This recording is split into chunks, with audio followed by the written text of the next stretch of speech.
ეს რა თქმა უნდა არ იყო ჯვებენაჭყებიას გადაწყვეტილება, ეს გადაწყვეტილება მოვიდა ზემოდან. რაღაც მოლოდინი მქონდა, განსხვავება მხოლოდ ის იყო, რომ ვითომ თარჯიმანი იყო ნეიტრალური მოწმე, რაზეც მილიონჯერ გვაქვს მასაუბრები თუ რატომ ვერ იქნებოდა ნეიტრალური მოწმე და ახლა ეს ყველაფერი შორენა ტაბატაძის კისერზე არის ყველაზე მეტად. არა მხოლოდ პროკურორებზე და სხვა პოლიციელებზე, არამედ შორენა ტაბატაძეზე, რადგან ზუსტად მის გამო მოხდა ეს ყველაფერი დღეს. ის რომ არა, სხვა ვერაფერს ვერ ჩაეჭიდებოდნენ, ესეც არ იყო ხელჩასაჭედი, მაგრამ მაინც ეს გადაწყვეტილება მიიღეს. დაამტკიცეს კიდევ ერთხელ, რომ ადამიანის სიცოცხლეს მათთვის ფასი არ აქვს. კარგად იცოდნენ ანტონის ძიმე დიაგნოზის შესახებ, კარგად იციან, რომ შეიძლება რამდენიმე თვეც კი გვიწყვეტდეს ოპერაციის გაკეთებაზე და იციან, რომ ანტონი ოპერაციას ვერ გაიკეთებს ციხეში ყოფნის პერიოდში, თუმცა მაინც გადაწყვეტეს, რომ ასე ბოლომდე დაესაჯათ და საერთოდ არ ადარდებთ ანტონი ცოცხალი დარჩება თუ არა. ეს არის ახლა ჩემი ყველაზე დიდი სადარდებელი, რა თქმა უნდა ვიცი, რომ სულ მალე ყველა მათგანი გამოვა. აქ არ ქონდა მნიშვნელობა 2 წელს ვერც იტყოდნენ, მაგრამ სხვა საქმეებში რომ ამბობენ 2 წელი, 8 წელი არ აქვს მნიშვნელობა. რამდენიმე თვე დარჩათ მაქსიმუმ, მაგრამ ჩემი ყველაზე დიდი შიში არის ის, რომ ეს რამდენიმე თვე შეიძლება საბედისწერო აღმოჩნდეს ანტონისთვის მისი დიაგნოზის გამო. ეს არის ახლა ჩემი ყველაზე დიდი წუხები და მინდა. დიახ, გისმენთ. დიახ. რატომ დასაჯა და რატომ გაწირა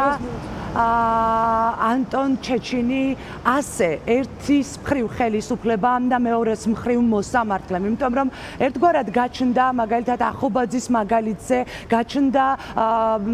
მოლოდინები საზოგადოებაშიც, რომ შესაძლებელი იყო თუ კი სრულად არ გამართლებდა, გადაკვალიფიცირებულიყო, მაინც ბრალი, როგორც თქვათ, დღეს მოხდა, დანარჩენი 8 პირის შემთხვევაში 8 წელი და 6 თვე. ეს საკმაოდ მძიმე განაჩენია, რომელიც დღეს ჩეჩინს გამოუტანეს. თქვენ ამბობთ, რომ სამაგალითო დასჯა იყო. როგორ ფიქრობთ, რატო? როგორც ვთქვი, ერთადერთი განსხვავება ის იყო, რომ თარჯიმანი მოიყვანეს, რომელიც ან არის საერთოდ თარჯიმანი, ან არა. მუშაობს რაღაც კომპანიაში, რომელიც არის მათი კონტრაქტორი, უკვე ძალიან დიდი ხანია და ბევრჯერ განაცხადა ამ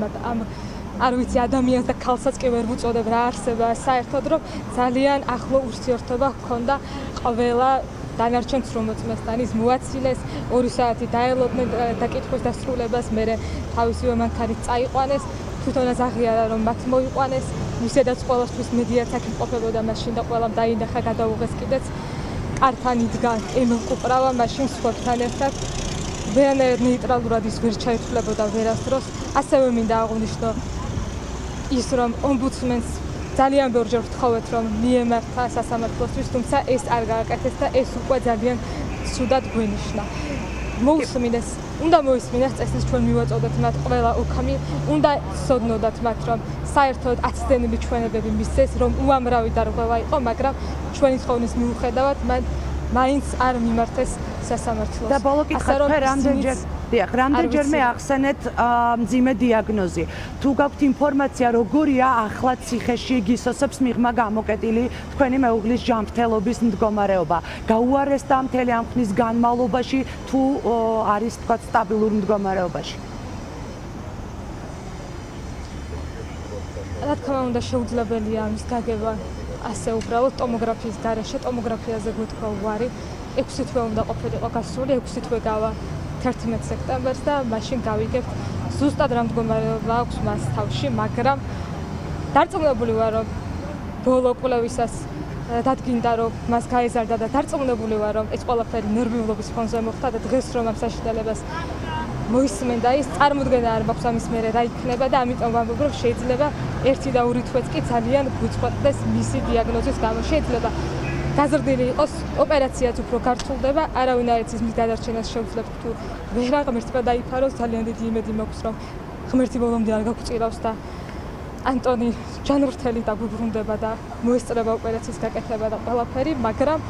ეს მაინც არის უდიდესი რისკი არავინ არ იცის რა იქნება ამიტომ ფაქტობრივად მისი სიცოცხლე არის საფრთხეში ახლა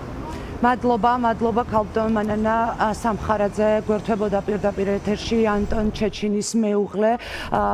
რომელიც საუბრობდა მათ შორის